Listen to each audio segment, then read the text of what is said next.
All right, thank you so much, everyone, for being here with us today. Hopefully, today is going to be an exciting discussion around AI in GTM.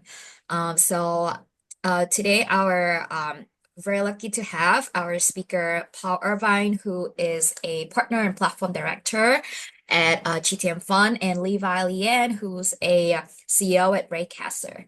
And me, Annie, I'm a chief data officer at Lavendr. I'm currently working in biz ops at Fanatics. All right, before we jump in, Paul, Levi, would you guys like to give a little bit of introduction and why you're here today? Yeah, Paul, go ahead. Thank you. For sure. I mean, thanks, Annie and Levi for having me. Was really excited and looking forward to this. Always keen to chat GTM with any interested founders and early stage folks. So the more interesting part than me specifically, perhaps, is GTM Fund, what we do. So we're early stage B2B software investors, investing pre-seed and seed into some really awesome companies and founders. We're generalists underneath B2B software, but where we help is go to market. So we have 300 revenue executives, sales leaders, marketing leaders, RevOps leaders from some of the fastest growing companies in software who are LPs in the fund. And then we unlock that network to try to help our founders build out their own distribution, playbooks, customer intros, help hire on the go to market side of things. And more than anything, just sort of be a sounding board as they build out their initial, distribution and revenue motion. So these are conversations we love to have. It's an exciting time, I think, in go to market with the types of technology and workflows and possibility that are out in the market today. So was looking forward to this conversation. Oh. Great. Thanks, Paul. Hi, everyone. I'm Levi, co-founder and CEO of Raycaster. We're in the YC current full batch. And what we do is we are a research assistant for enterprise sales teams. We find really kind of unique buying signals that help enterprise sales teams prioritize accounts, do account research, figure out who to reach out and what to say. So right now, kind of been working with some awesome customers from early stage to growth stage, helping them do account segmentation, figuring out who to target, really using data and signals that are kind of really matter to the company, right? Typically, you can't really find anywhere else on the kind of the data providers on the internet, but we are able to kind of automate this account research workflows that the best sellers would do to help them find these signals and better kind of prospect and serve their customers. So kind of also really looking forward to this conversation with Annie and Paul, who I guess Annie would be my HBS classmates, but I think now we are doing other things. And also Paul, right? Really kind of from the go-to-market perspective as an operator and now as an investor, right? Like talking about kind of the industry landscape or a lot of things people will be interested in here today. Yeah. So giving the mic back to you, Annie. All right. Thank you so much, Paul, Levi. Super interesting background. My first question for you here, what makes you become interested in the space that you're in the beginning? And when you first step into this GTM space, what was the tech landscape like? Was AI start to boom? I feel like for Paul, maybe not. For Levi, it's probably more relevant. We're not saying you're old. I feel honored that I am the elder statesperson in this particular discussion. So thank you. I don't always get to be that. I'm happy to take the first crack, Levi, and then obviously would love to hear your side of things as well. Obviously, you're the one, boots on the ground building in this space as well. For us, building go-to-market fund, there's a backstory behind how the fund got started that I won't bore everybody with, but it was a couple of companies within the RevTech space that my partners helped build and scale, that sort of led us to the network that ended up being behind GTM Fund when we started. If you look at the history of RevTech or go-to-market tech, it's not as long as you would expect it to be. Like Salesforce is a little bit older. I think none of this happens without Salesforce. You do need to have that data layer and CRM for a lot of these sort of next generation tools to be built on top of. But if you look at the history of RevTech and a lot of the software companies that people I would say think of as name brands today, a lot of it happened within the last 10 years, or at least like 10 to 12 years. And the 2010s was maybe the heyday of a bunch of these companies growing up. So, you have your outreach and your sales lofts on outbound and your sort of system of action, if you want to call them that, like your CRM being a system of record, and then you have your system of action on top of it. Your data layers, so, Zoom Info, Cognizant for EU data, Apollo is more new generation, but even them, they've been around for 5 or 6 years.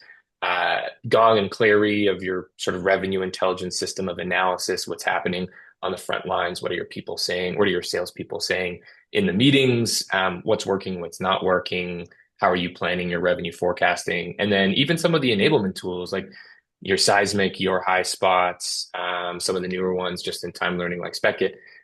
In the grand scheme of things, these companies haven't been around for too long, and you look at this boom period where a ton of them have been built. That's all sales. I didn't even get into the MarTech side of things. I won't bore everyone with both, but I think what's really exciting is for a brief period post, so let's call it like 2019, 2020, 2021, pre-AI, there was almost like this false start second generation of go-to-market technology that was being built. But a lot of these incumbents still had big market shares, good distribution, quality products.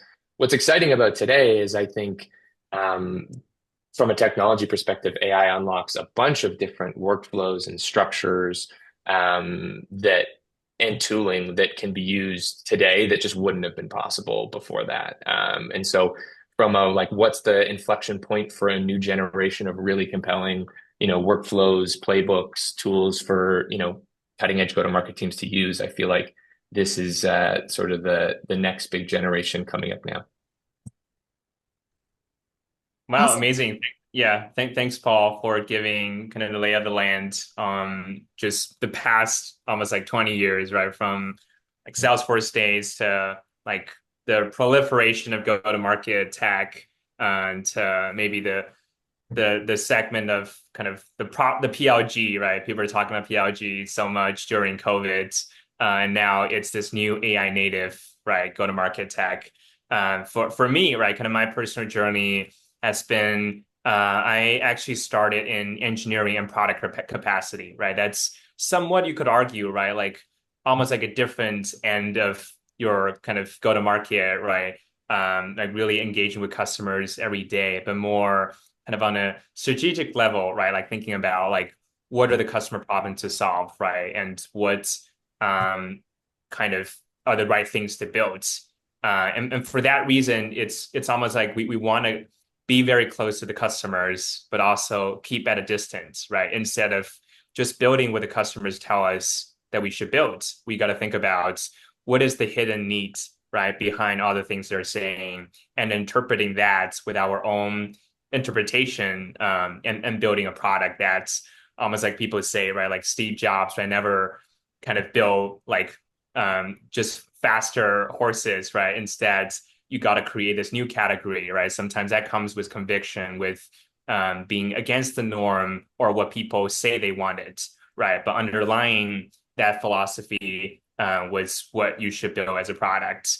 So I came from kind of that world and spent a few years, right, in different engineering and product capacity in startups and products. And very quickly kind of realized the best companies that win, right, are not necessarily the ones that have the best products, right? Rather, it focuses a lot on distribution. This is true, right, in the consumer world, in the B2B world. And that kind of realization, right, like especially as I started kind of more closer to founding and building things, realize that's probably the most important thing, right? Like early stage is building a product when selling, and usually you want to sell before you build. So kind of very naturally led me down the path to work more closely with go-to-market teams. And that led me to at Uber, right? For Uber for Business, which is one of the B2B segment of Uber. I was product lead on kind of building a lot of the AI tech, right? And one big aspect was enabling our go-to-market teams to iterate faster, kind of really figure out what are the right ways to do enterprise sales. And that basically, I kind of built this thing that ingested all these different silo data points, right? That things that Uber cared about, for example, if the employee is hybrid or in person, right? What's the breakdown? What's the company culture like? Do they offer meal benefits, right? Is that something they would consider? Then we should reach out to the HR team, right, about Uber Eats as kind of that corporate solution. So really kind of thinking about these data points are relevant to Uber, right? Like may not relevant to other companies and use that to become our competitive advantage. So I built a lot of these kind of go-to-market tech on top of our CRM, right? Different systems that use these AI web agents, right, to figure out these data points, really saving the sales teams like lots of time, right, in prospecting and even along the sales cycle, right? These data points become helpful in kind of pushing the deal forward and figuring out what's the strategic alignment, right, when you're doing that type of enterprise sales. And that, ultimately kind of made me decide to build this company with a good friend of mine. So we are kind of really in the trenches now, trying to help go-to-market teams or every B2B organization, right, figure out what's that long tail insight that matters to them and take action. That's awesome. Thank you, Levi and Paul.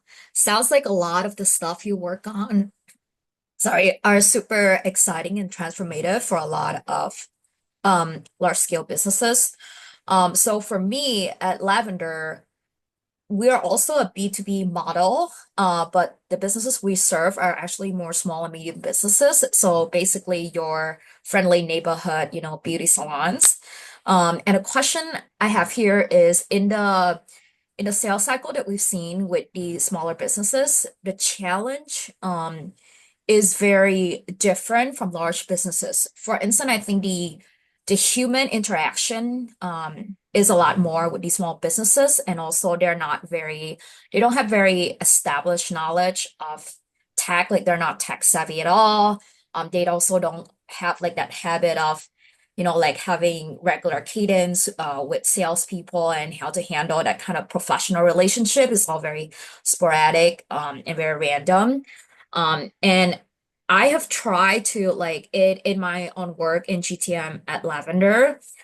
The only area where I could implement AI and analytics is in the part where we scout customer. Like we would use a certain map scraping AI tool to find like what are some salons in our area that doesn't have a lot of foot traffic, for instance, and then we go to target for sales. But it seems like for you guys, there's a lot more use cases where AI can serve more as like a co-pilot and really help the SDRs in their day-to-day process. What are some areas in GTM where you think AI will have the strongest impact and penetration versus others where it's gonna be a lot harder for AI to penetrate and play a bigger role? Yeah, that's a great question. I'm happy to jump in on that one first. And actually, it's funny that you mentioned that, Andy, because one of the trends that I actually wanted to bring up today is one I think that actually applies to these SMB businesses that aren't traditional customers. Because I part of where at least we have internally a thesis, a lot of the value from AI could accrue is workflows, generally technology for SMBs, because you can do things more affordably that just wouldn't have been possible, would have been too expensive, would have been too hard to implement for non-technical users today that you couldn't have done before. But I think also the workflows you can enable to get a hold of those businesses from a go-to-market perspective is unique, or at least wasn't possible previously. So I've actually seen some instances. We've invested I would say a pretty good amount in vertical software in the past 3 to 4 years. And you can get some really creative workflows. And like ones I've seen examples of is, a product being sold to plumbers or, individual local plumbing businesses. And what you can do is, again, it's just, I don't think it was possible 2 years ago, 3 years ago, is you can scrape the contact data for local businesses within your area. You can put them within a workflow tool. I know some popular, like a lot of people use Clay these days, but there's operators, there's a lot more. I mean, Yeah, yeah, Levi will tell even more about Raycaster, but like there's great workflow tools where you can um, do some pretty interesting workflows. So, for example, so you get the contact data, you use Gen AI to help write like a certain part of the email that would be sent out, but then you also take like municipal um, permitting data for new commercial builds and new residential builds in that local area. And those would be customers that plumbing, like, and say that there's like a city rebate for a certain type of plumbing pipe that would go in. And then this individual plumbing business wants to get a hold of those customers, and you can reach out to them and say, hey, Alice, I noticed, like, 123 Rogers Street just got approved permitting for plumbing. Here's the contact information for the real estate agent or the homeowner. Reach out to them. I think it would be a good, lead for your business. And by the way, do you want to check out, what we're building here? We can help with your field service management, whatever it might be. But even that of like scraping data, finding the right contact information, and then putting it in a workflow to get a hold of customers, it just would have been too hard to aggregate, too hard to, I think, build in a previous generation go-to-market software and tooling. So I think one of the things we're most excited about is the idea that whether you're trying to get a hold of non-traditional, business targets as your customer base, or whether you're empowering, SMBs or lower mid-market companies or startups to do pretty powerful things from a go-to-market perspective. I think there's stuff from a data and workflow perspective that just wasn't possible 2 to 3 years ago that's possible now. Yeah, definitely. Yeah. Yeah, that's amazing. That kind of like reminded me of something I saw recently. It's this kind of the 2x2 graph where one is kind of on the, I mean, not even on the ACV side, but more on like SMB versus kind of enterprise, right? And then the other kind of y-axis is AI SDR good or AI SDR bad? And kind of very naturally, right, for like SMB, right, like it's these people, they are like really like, kind of the labor market, right, like how hard it is to hire and kind of retrain and do all these things. And, they are still in this old world of making phone calls, right? Like even kind of on the receiving end, sometimes they miss a phone call, they miss the customer, right? A lot of these times, some kind of automation and really the concept of automating their work, right? Like being this AI agent that's 24/7 present, right? Taking phone calls, making phone calls, doing things that, or even like sending faxes, right? Like kind of all the different things that you would imagine, invoices, automating that just tremendously helpful, right? You're probably seeing, Paul, like on the investing side, like lots of companies with extremely fast revenue growth, right? Serving kind of the service type of industry, whether it's like HVAC or like plumbing, or you mentioned like all these other kind of service industry, just like phenomenal growth. It's funny you mentioned AI SDR, Levi. I think we had some like we had some interesting talk about this the other day. So I want to hear from you both. How do you think AI powered SDR's tool will reshape, the whole like will reshape prospecting and lead generation efforts? And what kind of role do you think these SDRs will play versus our traditional human SDR? Levi, I feel like you were in a good flow. Why don't you jump in on this one first? I'll tag team the other side of it.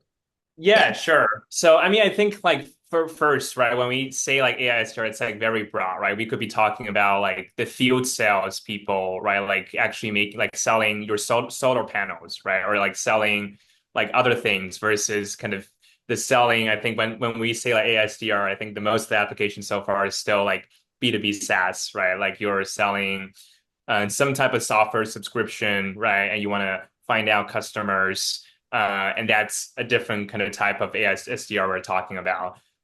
So I think kind of overall, like my sense is that it's getting kind of more. I mean, it's such a crowded market, right? And like people kind of very quickly realize you need to find the right customers, otherwise the churn is going to be so high, right? Like we've seen, like even with like 11x, I think initially, right, they were kind of having that churn issue, but like they narrow down their ICP and really kind of figure out that's retention problem. And similarly for other companies, right? It's mostly just like SMBs, or even you would argue like pre-product market fit companies, right? They don't have that repeatable sales motion. They don't know who to sell to, right? Like that's usually like the bad customer type to use an AI SDR, because then the messages you generate are just purely like AI, like non-targeted version, right? If you don't even know what is the right messaging for your customer and what are the right channels to reach them, right? Like, of course, ASDR is not going to be very helpful. Versus, I think we've seen like the most successes are at these like low tickets, right, and low ACV. I think Open Phone is an example, right? And some of the other ones that's $20 per month. Um, these type of software that you really just need to shorten the sales cycle, right? And figure out how to get to that repeatable motion when you're kind of hyper growth phase. And that's where ASDR almost in a way that's a slightly better version of your like Apollo or whatever outreach sequencing you're building, right? With some more intelligent kind of maybe even response, right? Like after the initial outreach versus just the typical like sending 3 emails every 3 days sequencing. So like for that, it's really, you know, there are, I think some companies are killing it right in that space because they really figure out who are their ideal customers, right? Even though they are serving the same AI SDR. Yeah, it was really interesting. I think early days, I would say, last year, AI is still so novel, I think, from a technology perspective, at least at the general access that we have it today. I remember last year hearing a lot of sort of death to the SDR, like this role within a go-to-market organization was going to go away because, look how easily we could replace it in its entirety with AI. And I think what Levi mentioned is playing out in reality, which is the answer is it depends. Like if you have a really high velocity sales motion and you have a ton of potential customers and you have I want to separate these two things, a quantity versus a quality problem. So I think too many people bucketed everything under one umbrella, like, oh, we all have a quantity problem. We just need to send more emails and get in front of more customers. But if you serve like mid-market or enterprise customers, there's only maybe 3,000 companies, let's say, in your entire ICP that you could potentially serve. And if you let loose like an AI workflow that gets a hold of all, like you could burn your email domains, you could end up burning like potential leads with a bad customer experience. And that's probably not a good fit. And for those companies, I would say, what the interesting unlock is from a technology perspective is quality. A Raycaster or something like what helps you research these potential, like what helps you increase the quality of outbound, of outreach, of all of the SDRs and BDRs you have on your team, and then hopefully, increase the efficiency from a quantity perspective for them too. But really quality, like are they finding a way to get a warm introduction even? Do you have some sort of network visibility layer on top of it? Do you have good data? Is it contextual? Is the timing right? And then for the like SMB higher velocity type sale, I think that, a more automated AI SDR experience might work fantastically well. And it really is a velocity challenge where you're trying to get in front of and get awareness from as many customers as possible. And the one thing that Levi mentioned, which I think is an interesting one that doesn't get talked about as much, is kind of like the inbound rep, the AI inbound rep. So if you have a good amount of inbound traffic, could you have an AI agent that's on 24/7, that's a lot more interactive, detailed, better experience than maybe the previous generation sort of chat bots that exist with on a web page? Like, could you make something interactive, interesting? Tavis is a good example of a company who can do this, where you can have like a live avatar talking to people and like embedded on your website. So that's not the outbound side, it's more the inbound side. But I think there's an interesting unlock there where, hey, could you triage 24/7 the right customers through your pipeline by having some sort of inbound workflow? Yeah. That's awesome. There was your story remind me of a project I worked on when I was at McKinsey, but before I joined Fanatics. We helped a customer develop it was a recommendation engine for the sales team of a large B2B SaaS customer, where basically it would take in like the different call times, email messages that the SDR have had with the customer, and then it would generate what would be a good time the customer should follow. I mean, the SDR should follow up with the customer, or like based on a draft email, what would be the like we call sensitivity score, like how would does this sounds like a neutral email, positive email, negative email. That was as far as we took it, and I think the role there was for the this is not even like at the like Copilot level, right? This is just like a simple recommendation engine that's kind of like, hey, tactically, here's like next best action kind of thing. Like this is what you should do. This is what you should make edits in your email. Um, I'm curious to hear, do you think AI could play more of like a role in, helping SDRs improve the way they interact with customer, or eventually would there be a possibility? I feel like people are always eager to hear this. Is it possible that you would replace, maybe half of your SDR team with like entirely AI agents, and then SDR only plug in like maybe at the later part of the sales pipeline, for instance? Yeah, I feel like Papa and I both like laughing when you speak. Maybe it's like it resonates. And I mean, immediately thought of something I like read recently, right? Like, which is Salesforce, right? They're talking about all the Agentforce stuff, Yeah. and kind of making a big splash. But the way they're selling Agentforce is they're hiring, I think, 2,000 salespeople, right, to sell Agentforce. It's kind of like, they're selling the product that may ultimately replace them, question mark. Yeah, and so and I think that kind of tells you something, right? Which means it's almost the same reason why, like in the AI boom, right? Like who made the most money, right? It's like, I mean, of course, you have the foundation model providers, all these, but it's actually consultants, right? It's because like fundamentally, I would say it's like a very human business where, ultimately like selling to humans, right? That's why you have this account-based approach, but you still want to figure out, right, who are the kind of all the bands, right? Who are the decision makers, who are your champions? Like for that reason, Salesforce, they're hiring more salespeople to sell kind of the agent product, right? That kind of replace part of the workflow.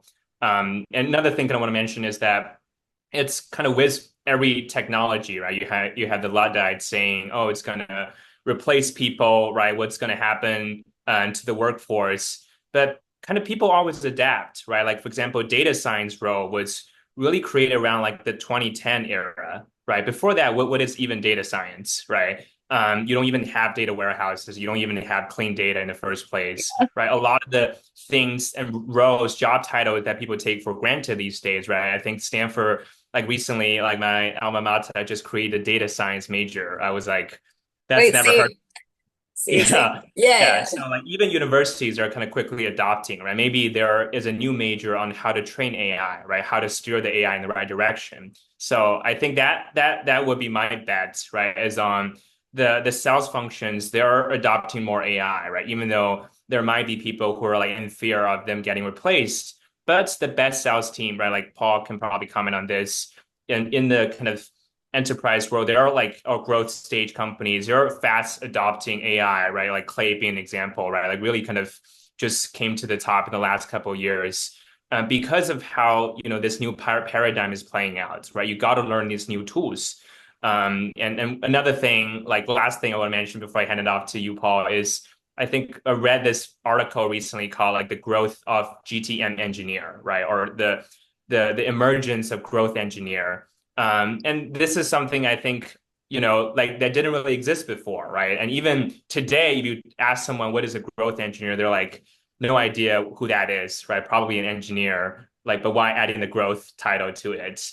And these are the trends we're seeing, right? Like you have maybe this one person, right, who knows how to code, who knows how to use different parts of AI and kind of create this go-to-market stack, this revenue stack and able to do more, right, with just one person's resource. And that's kind of what's happening with all the clay agencies, right, with all the clay like agencies that use clay, right, to do jobs kind of like a consulting firm.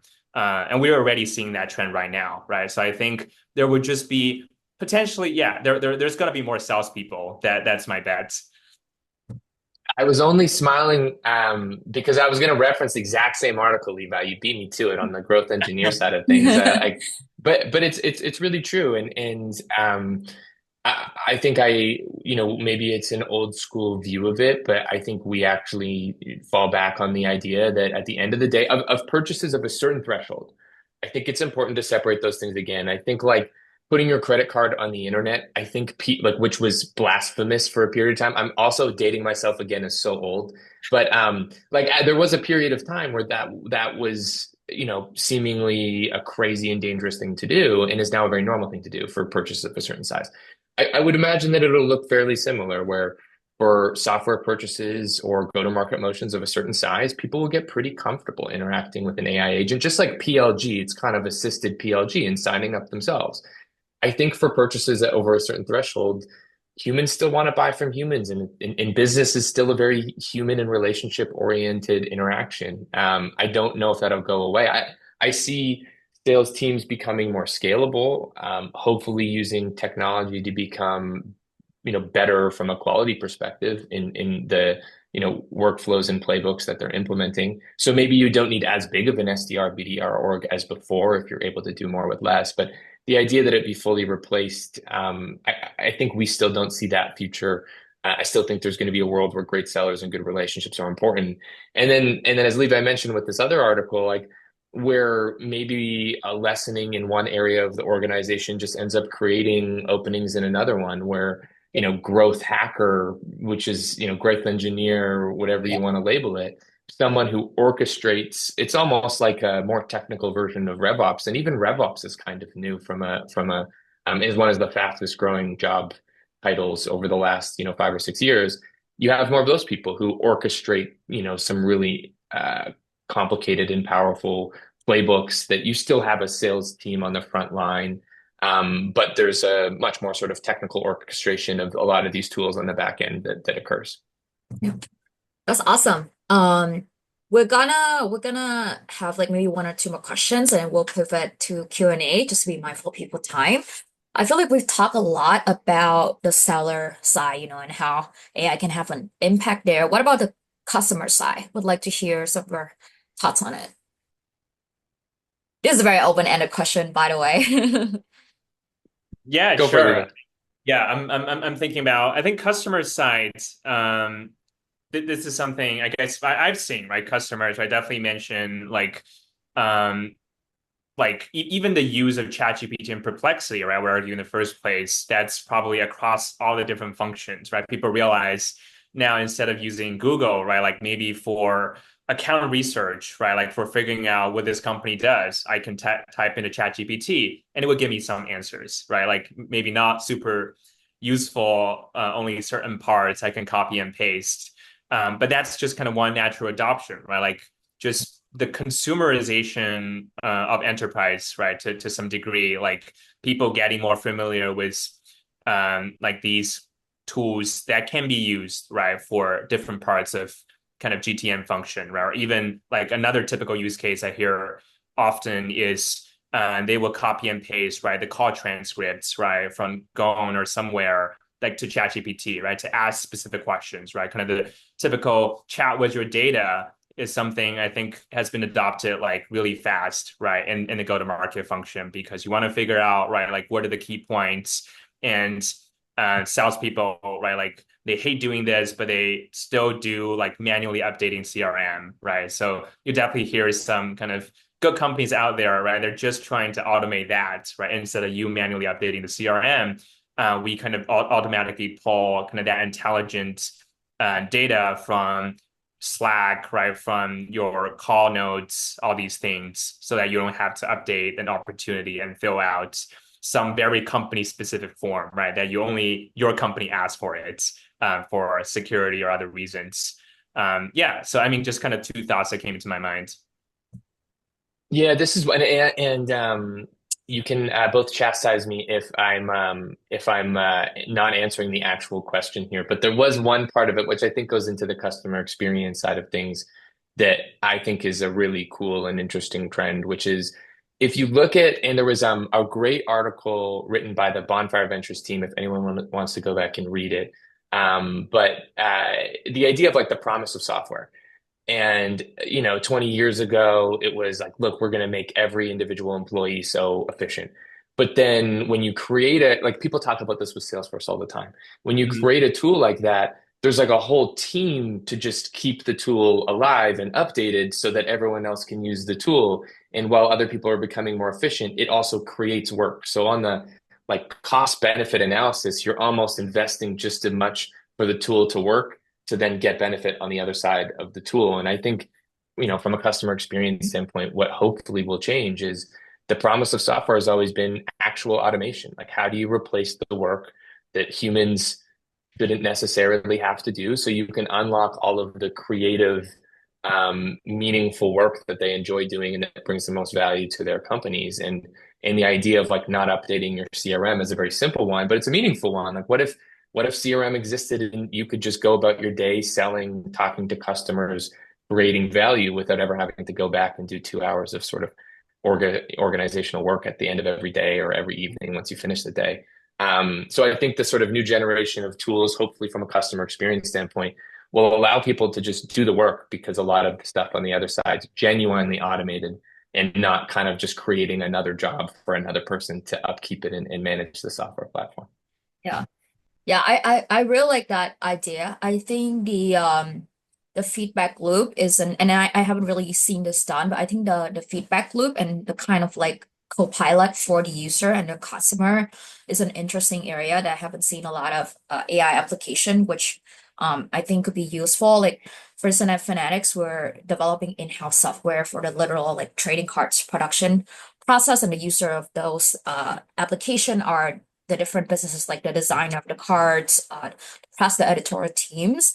And I mean, we still have to set up kind of manual check-in with like hundreds of members of businesses of these team and gathering feedback, what do you feel about software? What's the new use cases you identify? Are you happy or not happy? And it's actually really crazy to aggregate all of that and then distill it into something for the engineering team to update. And I would say like the same go with the challenge that I deal with Lavendr, like every beauty salon you go to give you like a new feedback. And I honestly think it's just like getting crazy. What would be really cool to have kind of like AI be able to, like summarize and help out with those areas.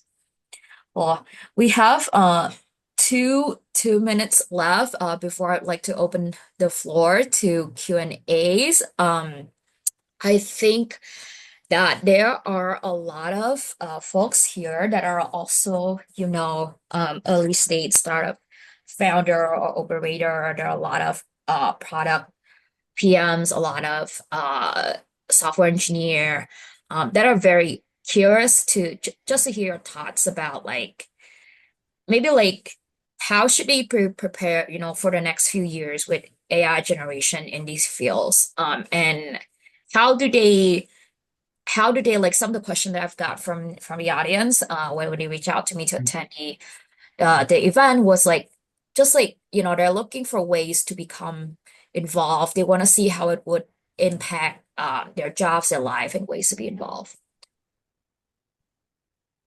Yeah, I mean, I'm happy to start this one off, and Yep. Levi, please jump in. I I think one of the I would say more promising trends or healthier trends that we're seeing over time is there was this peak frothy point in sort of 2021, 2020, early 2022 when go-to-market teams had like 30 or 40 different tools, a bunch of point solutions, way too much. It was too cluttered. There's too much to sort of train and learn. I think startups have always approached it this way, and I think my advice would be for early stage founders and teams would be like focus. So focus what channels that you want to be spending your time and investing resources on to execute your go-to-market, and then focus on a small handful of tools that can really help you create more value than you would be able to, just given the constraints from a capacity perspective. You're not going to have a 20-person sales team, but you could do founder-led sales and have a scrappy BDR or early stage, AE in their career, but with a couple of really pointed tools and then focusing on what channels are going to be most. You can't do everything. You can't do events and partnerships and outbound and inbound and marketing. Like, you kind of pick what the ones make the most sense for you and your company and your team, for the next 12 to 24 months, and then structure the team and the tools that you purchase around that. Because I think there's some pretty affordable, really interesting products, new generation products that you can check out to help power go to market and make, create a lot more value with less than ever before. Yeah, totally. I think kind of on my end, I was thinking like this question can go in like different ways, right? Whether it's very focused on go to market and also for founders, or just more in general, right? Like, but that's a very big topic, right? How to prepare for the AI generation, right? Especially where we're already part of it.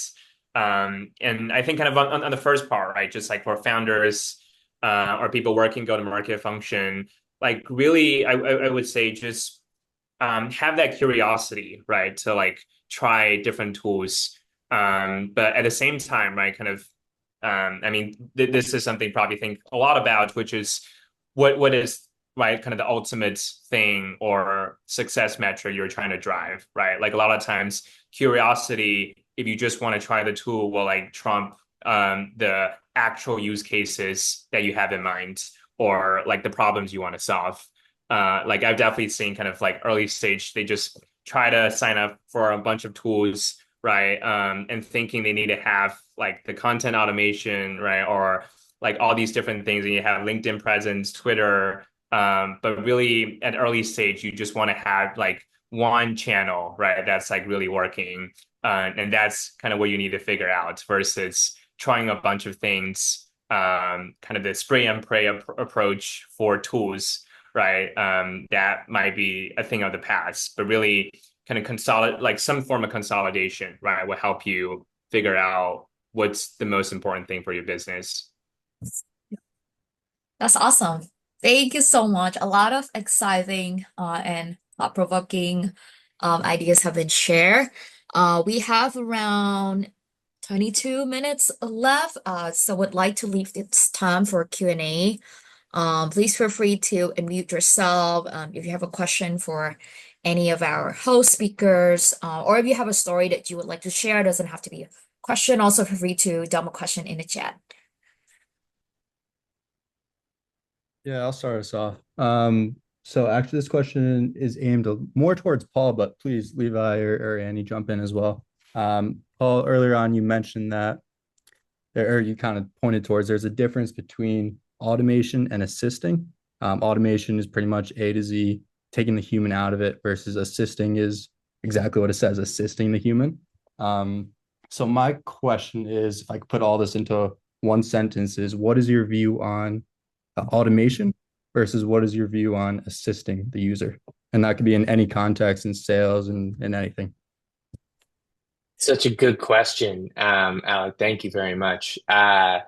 So I kind of touched on it a little bit, and I think the idea is almost when like a new technology is almost like, you're trying to hit a nail with a sledgehammer kind of thing. It sometimes can be overkill. And I think in the early days, the idea was, hey, like we can automate everything. And there's some really thoughtful blog posts, essays that have been written on sort of sell the work instead of selling the software or software as work. And the idea that now technology, like you can genuinely sell an outcome, almost like a service business. Hey, it's 50K to get to this endpoint. We'll take you A to Z.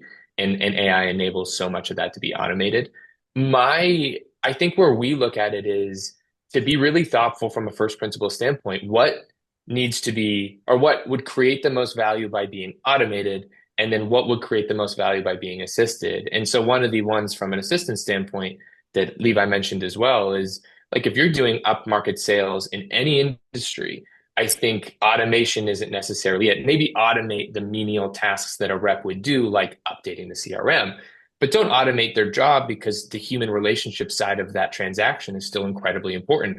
But how could you give them better data? How could you give them better research? How could you time the outreach and who you reach out to and why you reach out to them in a way that the person on the other end doesn't just disregard it as, the 1,000th email that hits their junk folder or, another phone call that they're going to screen and hang up.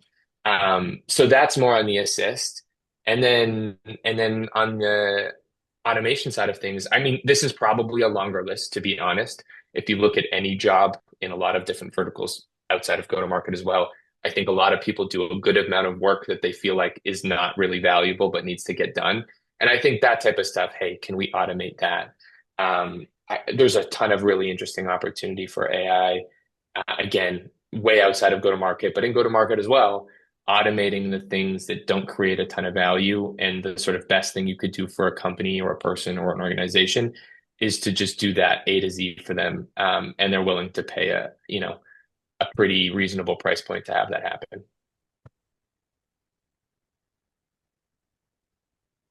Yeah, if there's not another question, I can also chime in here. I think it just suddenly, like Paul, what you said, like gave me a lot of ideas.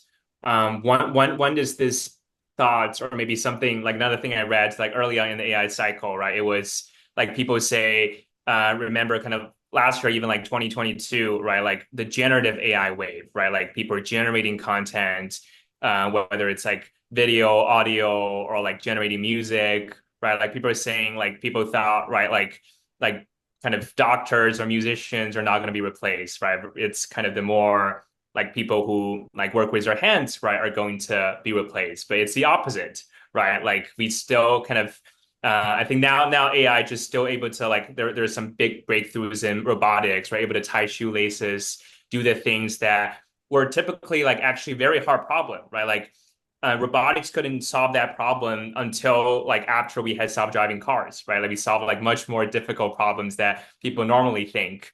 And that just kind of made me realize like the automation versus assistant topic um, has this interesting meaning to it, right? Like what humans, right? Like sometimes we are maybe have this sense of kind of humanism, right? We want to be working on really creative, important, almost the top level of Maslow's hierarchy, right? Self-actualization. We don't want to be doing kind of the like folding clothes, right? Or like doing laundry, washing dishes.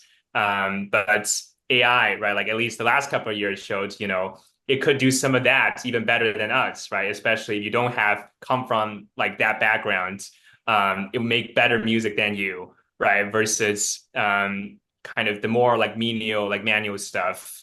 And this is kind of what's happening in the like last couple of years, the enterprise world, right? With I think the first wave was just like writing marketing copy, right? Like with Jasper, Writer, all these companies.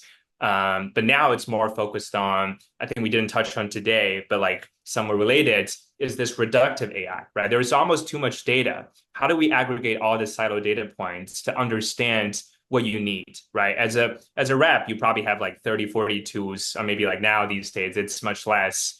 But you just want to know, right? Like kind of when you wake up, right? Can you see this clean list of prioritized list of accounts to reach out, right? Who to reach out? What are the right things to say? Or even get on the call, start kind of cold calling, going through the list. Maybe that's, the world we'll be living in. So I think that's just another riff on the automation versus assistance topic. Yeah. Um, on the assistant topics, I think like an area that, and this is just like me and my CEO at Lavendr, like fun, like chatting. But it's like for context, like I don't have any like sales background, right? And then my founder at Lavendr, he's a very experienced SaaS salesperson, been in the industry for like 15 years, and he literally just told me to join because I speak Vietnamese. And then he like kind of had to train me like end to end for the whole sales process. And he was also like, really crazy busy with his Vietnam job. And something we joke about was like if we can just make the tech team like build an AI co-pilot to train me and the rest of the sales team instead of him doing that. I don't think that it's something that to be honest, is impossible to do, especially now we've seen with a lot of like AI mentors, like I think is it Khan Academy, right? It has like AI tutor or whatever for kids. I could totally see a future where companies employ like AI to train their SDR and using like RAG, to pull across multiple documents to create like training docs. Well, Yeah, oh, sorry, go ahead. I didn't know if someone no, was jumping nothing, in with a nothing. question. I didn't mean to. No, go Um, ahead. like full disclosure, we're investors, so take this with a grain of salt. But they did announce in the beginning of October, so a little over a month ago, a company called Avara. David Knight's the founder. He was, the VP of engineering at WebEx before they sold with Cisco with Eric Yuan from Zoom, and had another huge exit at Proofpoint afterwards. Just a really really smart operator, and that's the initial version of the product is could you train on all of the company's data, their call data, their marketing data, their security questionnaire data, a version of the customer that you could go in and train your sales reps on, and they could get like real live rep experience trying to sell and close. That's in a pretty consequenceless arena where, if they miss the pitch, they're not burning a customer lead, and they can get some really valuable reps. And Hyperbound is another really cool company that's doing this with cold calls. Like there's versions of this. But I think that's another interesting one where you can get, if you build the right data infrastructure, really contextual and specific experiences for these, virtualization training programs for sales reps, but it could be for any job, really, as you mentioned. Awesome. Ooh, right. Yeah, please go ahead. I Guys, see. thank you for the whole conversation. I have a question on the more of the builder side. So we've seen kind of AI become kind of a noisy trend in the way that okay, so one company comes out, ChatGPT, and then it becomes super popular, and then now every kind of SaaS tool wants to integrate AI. So Yep. what is your guys' opinion on, okay, here's a SaaS tool. We've probably done things before the AI era started. And now we want to start adding features on that are more AI inclusive. So how do you guys suggest those types of companies approach that and like decide what features to add on? And would it be helpful for customers, stuff like that? Like, how do you go about that process? Yeah, I guess maybe I can start. So I mean, I think one thought I immediately kind of jumped to was that like people say, right, kind of in the past, right, kind of the cloud era, for your incumbents, right, to switch the cloud, it literally takes, right, re-architecting the whole thing, right? It's a very different paradigm versus AI. It's actually a very embedded experience, right? You can add OpenAI connect to the API in like 5 lines of code to whatever product you have, right? And it's still written in like JavaScript or like Python, whatever thing you have, right? It kind of takes an engineer like a couple minutes to even do that, right? But the harder part is like really figuring out like what's the use case, right? Like, do people really want to have this chatbot right next to whatever workflow they're doing, right? And do they even use the product? So I think we've definitely seen kind of you mentioned, right, your typical like SaaS company maybe coming from the board say, right, what's our AI strategy, right? And then CEO kind of gives to maybe the VP to say, okay, like craft this AI strategy for me. And then there are some people experimenting with it and then build something, they make a big announcement. But some companies, right, I think they take a more first principles approach, right? They're like, this is the AI era. We gotta really think from scratch, right? Kind of explore some of the newer UI UX paradigms, right? Like, how do we make this maybe part of your workflow, right? Like, what is the next iteration of this human computer interface that's beyond chat, right? Maybe it's voice, maybe it's some of the newer things people have been talking about. And I think that's kind of companies, right? You've seen like Notion is having that change, right? Like some of the more like companies that are moving towards that AI native vision, right? But then, of course, right, VCs are betting on your newer players, right, able to just build the whole thing from scratch, right? For example, I think there in the past, right, like no one's kind of willing to fund a newer like Salesforce trying to become the new CRM, right? But I think these days, like that market, right, you can come in and say, we want to replace Salesforce, right? HubSpot, we are the new AI native CRM, whether because it's more multimodal or the fundamental data structure is not your typical like spreadsheet view of people and companies, right? But something that's more contextual that can get updated from kind of re-architected just from a different way. And I think that's the bet, right? Investors are making, like founders are making, right? Me, myself, probably that wave of people thinking that we can create something that incumbents, right? They're either too slow to adopt, right? Or they just don't move fast enough. Or right, they're just kind of politics, right? That they just don't get things done, right? Your typical innovator's dilemma. And so yeah, so I think there's still going to be some winners, right? You can make a new AI feature, upcharge existing customers, and you can price that in your next round for all your like Series D companies. Or you can say, right, like the newer ones are going to win. Levi, I think you missed a step in the AI implementation. It goes, the board tells the CEO, and then the CEO goes to McKinsey. And then Yeah. it comes back around to the rest of That's the where executive Annie, team that's where after they Annie get comes toast. in. Yeah. That's what you Exactly. hired me for.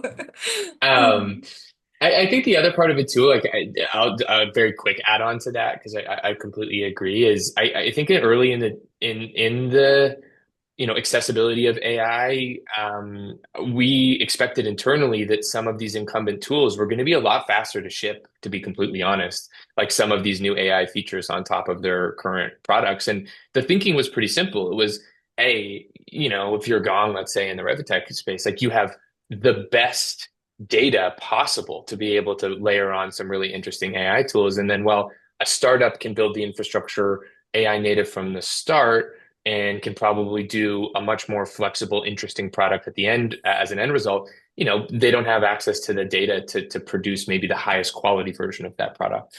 But what we've seen play out is some of these startups are just able to move demonstrably faster than larger companies. And if I was a larger company, I would look at, hey, maybe we can't re-architect the product from scratch, but what can we lean into from a development perspective that plays to our advantage, like plays to our distribution and plays to our data that an up and coming startup wouldn't be able to build. It's always easier said than done. But I think if I was at a larger org, that's the way we would be looking at it. How can we lean into the data that we have that no one else has? And then how can we lean into maybe the distribution into current customer base that no one else has? Yep. Awesome. Thank you so much, both. Those were extremely valuable insights on. We're a bit over time, so unfortunately we'll have to close the discussion here. But I thought today's discussion was super eye-opening and very exciting for everyone here. Also forgot I was supposed to say this as the beginning, but our partner, the Top Voices, will feature a recording of this session on their website. If for everyone in the audience, if you want to check them out, they are a platform for early stage. Wow, I feel like an influencer right now. For early stage founders, investor, operator, to bring their voice to the community. You can follow them on LinkedIn or check them out on thetopvoices.com. Yeah, and please feel free to connect with all of us on LinkedIn. And if you have any feedback, any questions, any ideas about, I don't know, maybe future topics that we can talk about, please feel free to send us a message on LinkedIn, something like that.